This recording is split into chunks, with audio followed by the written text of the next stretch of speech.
Religion and politics are supposed to be independent of one another, but we all know that this is not true. And the Catholic Church is not an exception.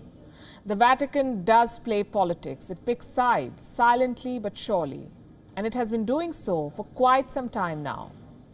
In 1892, Pope Leo XIII wrote to the Catholics of France. He asked them to rally behind the secular republic as against the royalists. Cut to 2017. An essay written by two papal confidants. It is warning against Catholic support for the darker tendencies of Trumpism. That's what it says. Cut to 2019. Reports hinted at the Vatican's interference in Italian politics. In 2020, the Church's politics is out in the open. Consider this. In the month of July, Pope Francis skipped a part of his speech that mentioned the Hong Kong security law. And a couple of days ago, the Pope skipped his meeting with US Secretary of State Mike Pompeo. Why did he do this? Because the Pope wants to please China. He wants Beijing to recognize some papal authority. He wants China to renew this 2018 deal with the Vatican.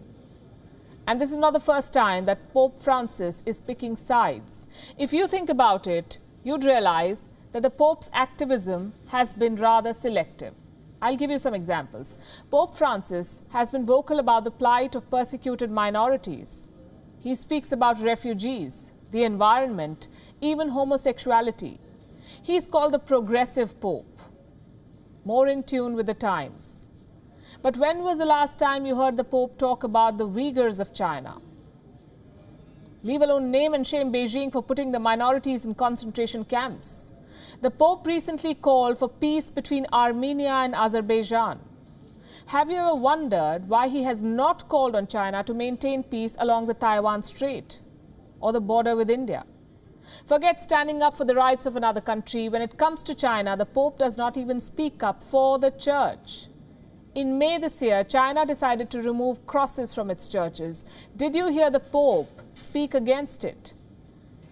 In a speech to the Holy See in May 2013, the Pope spoke about the need for ethics in finance. He spoke about the quote-unquote cult of money and the dictatorship of an economy which is faceless and lacking any truly humane goal. But he won't say a word on Beijing profiteering from this pandemic.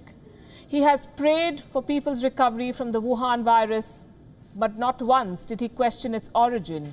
Here's another example of the Pope's selective activism. The Vatican officially recognized Palestine in 2015. It signed a treaty with the quote-unquote state of Palestine. Why then did the Pope refuse to take sides in the Hong Kong democracy movement when student activists reached out to him? Countries and governments frame policy according to political interests and exigencies, and we understand that. But the Church is supposed to be larger than this, above all this.